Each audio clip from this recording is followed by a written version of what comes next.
You are a NIMBY, and so am I.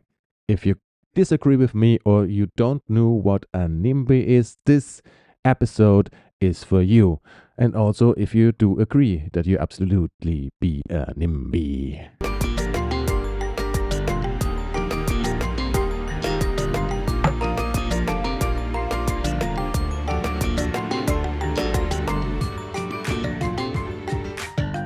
Hello and welcome. My name is Ian DeBay, and this is The Good System, the podcast where we build together a vision of the good system and we then try to implement it step by step. It is a deep dive from my blog, iandebay.com, where you can read about the same things I talk about here. And if you prefer not listening to this voice, then just went over there to iandebay.com. We are all NIMBYs. What is a NIMBY and why should I be a NIMBY? These may be questions you ask, and I will try to answer in this episode. NIMBY, NIMBY, stands for Not in My Backyard. And it describes people who are, for example, against building a wind turbine in the neighborhood and are protesting it. They mustn't be against renewable energy, but they don't like to see how it is generated. Of course, the destroyed view is often an excuse. The real reasons are variegated. And it can be that, for example, your neighbor is for the wind turbine and you hate your neighbor, and that's the reason why you are against it. Or maybe it's fear or you're against something new. There are a lot of reasons. NIMBYs are all hypocrites. And since we are all hypocrites, we are all NIMBYs.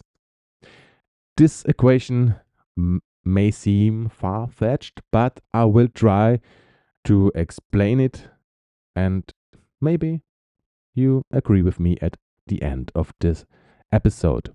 We all eat meat, okay, not all of us. Some are vegan and don't eat meat or animal products, but many of us eat meat. But nobody wants to have a slaughterhouse nearby or industrial farming facility. It's even worse than that. We do not want to recognize animals. We want them chopped in small pieces and wrapped in plastic. The only exceptions are, of course, dino nuggets. We want to eat avocados, but what we don't want is to see how the underpaid workers are harvesting them. We do not want to see that the workers don't have anything to drink because all the water is used for the avocados. We want to drive a car. Well, I don't want, but many people like to drive cars because they want to feel free in this metal box and they don't think about the people outside that have to breathe the emissions, and they certainly do not think about the bad working conditions on the oil drills and the wars that are fought over the black gold. We think that shelters for homeless people and care centers for drug addicts are a great idea, but please, not in my backyard, aka neighborhood. And the list goes on, but I don't want to do it any further, so I stop the list here. But not the episode. The episode goes on. What I want to say with this list is we always want the outcome, but we do not want the struggle that comes with it. That's like we all want a million, but we do not want to work for it. It's normal human behavior. And if you think you're different, you're an even bigger hypocrite. We don't want to see the problems. It's like the one phone call you have to make. You postpone it till the moment you have to do it. Or the dropping faucet in your bathroom. You don't repair it or call the handyman until you get the next water bill with an amount to pay. Or even worse, your floor is flooded and you have to repair it. It's like the paper you have to write and you don't do it till the deadline or even the day later. Of course, it varies from human to human and from problem to problem. Maybe if one problem distracts you from your real problem, You may do it right away, but the more difficult the problem is, the more we tend to procrastinate.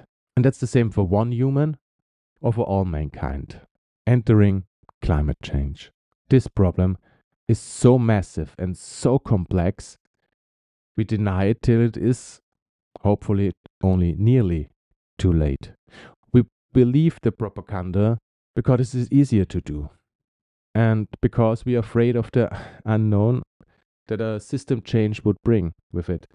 And we are afraid of losing what we already have. That's why we stick to the system we have. It's cozy.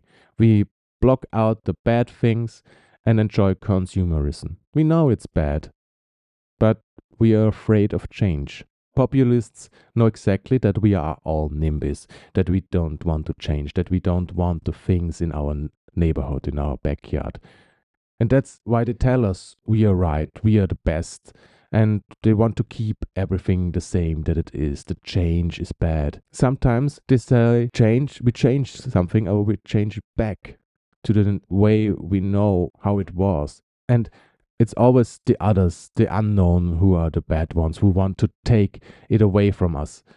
Of course, this is all lies. But how can we, who are hopefully not populists, address the people that we are hypocrites, that we are afraid, that we are lazy?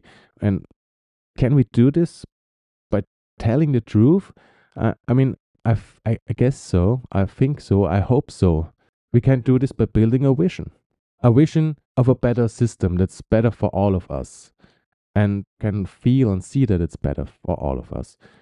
But the vision is not enough. We need a step-by-step plan how we can achieve the system, make it as easy as possible to acknowledge, so that nobody has to think too hard by himself and gets it that we can do it. It will not be without friction to achieve that, but step by step, I believe we can do it. So start with the first step, the vision. Close your eyes and try to imagine it with me. If you can, you don't have to close the eyes. And I read you the vision of a NIMBY version of the good system. Imagine several years from now, after years of hard work and many fights, the good system finally is installed for some years.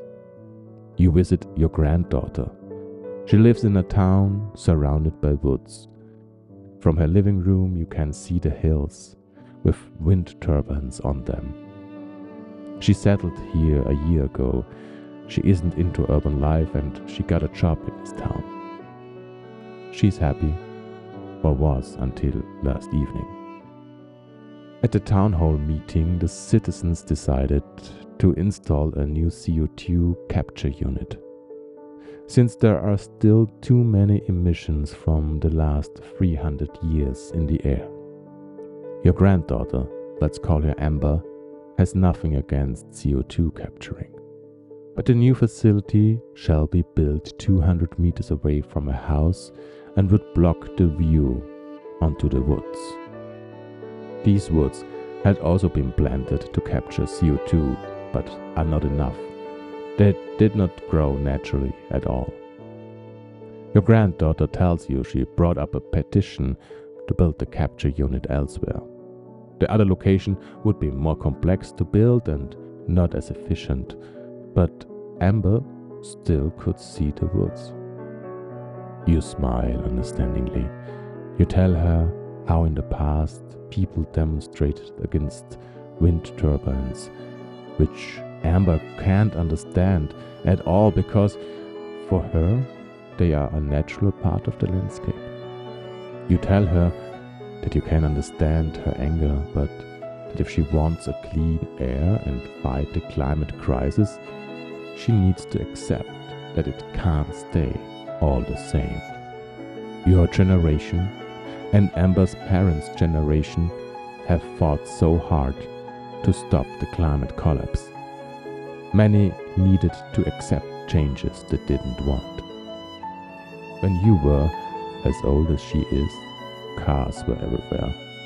Everyone ate a lot of meat and took a plane for a weekend trip. she will get used to the capture unit. She can ask to make it as least disturbing as possible, as the town is mandated to it anyway, and she can maybe use the rooftop of the unit to enjoy the view. Yes, it may not be as convenient as it is in their own living room, but the view will be even better. It's annoying when there's something new that makes your personal life worse than it was before, even if you route for the cause, even if it's better for the society and the bigger picture. But for you personally, it's worse, and it's hard to accept. This will always happen. The good system can't change that, because everything comes at a cost. The good system needs to make sure that this is fairly distributed and that everyone is heard. And the good system must balance the common good and the personal freedom. But in the end, the common good always weighs more than the freedom of one person. If you're interested in system change and how the good system could look like, then please subscribe to this podcast. And if you can and want, then please rate it and give a review where possible. And on Spotify and YouTube, you can give comments and I may read it. If you are already on YouTube and watching this video, then give it a thumbs up and subscribe and click the bell so you get a reminder when a new episode gets online. If you even want to read more about these topics, then visit my blog iandebay.com. There you can find also the links to my social media profiles, and you can follow me there also or reach to me if you want. Okay, that's it for today. Thank you for listening. Till next time, Ian DeBay.